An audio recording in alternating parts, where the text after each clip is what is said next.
Welcome to our Devos. We are talking about conflict this week. So I hope you have your boxing gloves out because that's what we're dealing with. It's a conflict-heavy season. We just came through an election. I don't know if you knew this or not.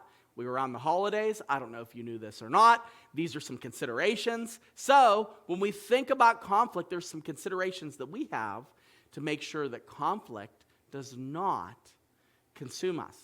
One of them that works really, really well is considering that you can trust God to defend you.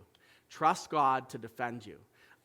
It happens every now and again that occasionally somebody in your life, or maybe somebody that you love, says something about you that's not true. Or you have a rumor that started.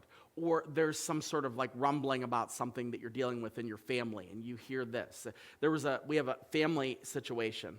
And it came out recently. I don't care about any of this stuff because I have a really large organization that we deal with here, and nothing bothers me at my family stuff. So there's this little drama going on with an extended family member, and they had said these untrue things about me. So while the other family members were gathered and they were like shocked, I can't believe that they said this. I couldn't quit laughing because I don't care. I could not quit laughing. And here's the truth. I'm not going to defend myself because it's not true. I'm not going to go after this person and go, excuse me, you've been saying these 16 or 17 things about me, and I want to let you know that I'm really not a bad person. I'm really not a fake Christian. I'm really not a person that hates his family. I'm really not. I'm not going to do that.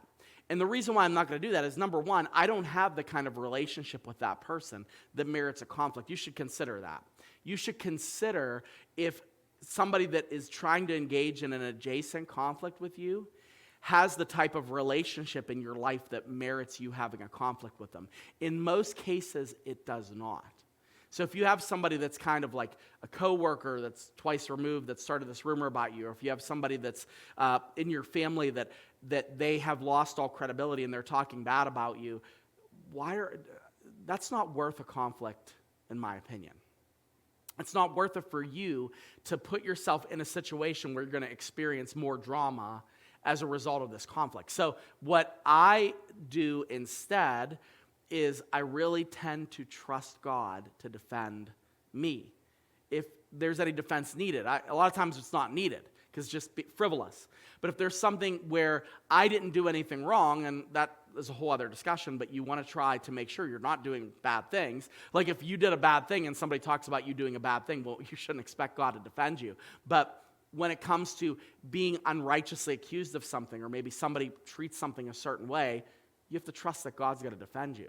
You have to trust that He's the one that's in charge of conflict ultimately. We talked about that over the weekend.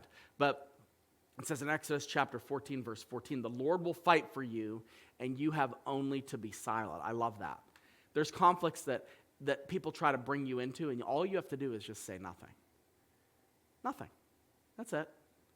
Now, if there's a legitimate, somebody brings something to you, they confront you, there's something going on that you're dealing with someone that you care about, and yes, you have to deal with that. But when it comes to people, I heard that this person does, this person, I can't say, what can you do about this? I mean, not everyone, the more people you know and the longer that you lived on this earth, not everybody is going to have your fan club t-shirt on. Fact of life.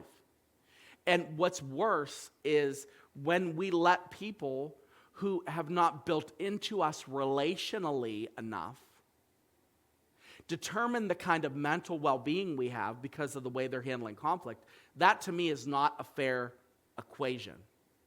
The only people that are allowed to have any kind of meaningful conflict with me where it's actually going to touch my heart and touch how I interact with them are going to be people that I have built into, that I love and that I care about. But if people want to say whatever, that's the way you want to be, especially in your families. Because I found, and I pulled this from another preacher, and I was listening to this. He said that if you think about your family gatherings, most family gatherings around the holidays, are dictated by the most unhealthy family member.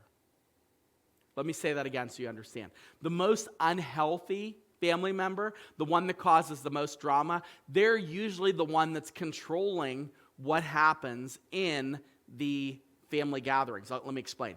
You have a family system situation where you're like, well, we always have to go. And if we don't go to dinner on Thanksgiving, my mom is going to be mad. And my dad is going to be upset.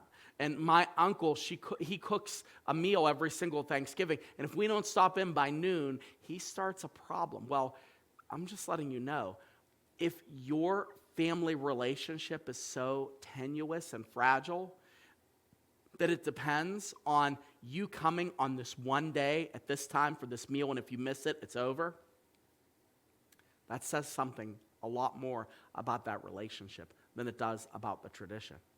Now, I'm not saying be disrespectful.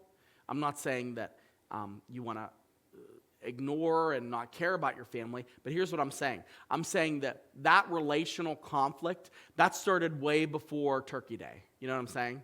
There's a bigger problem there. And what happens when we get to these holidays is we're not doing things we want to do. We are allowing the unhealthiest person in the family who has the greatest issues with boundaries to determine what we do. That's not the case. You shouldn't do that. So you want to realize that if somebody has a problem with you and they have a problem with something you're doing or not doing and you love them but you're not doing it, let the Lord fight that battle. It's only going to be a matter of time before they're upset about something else. So just let the time expire and move on.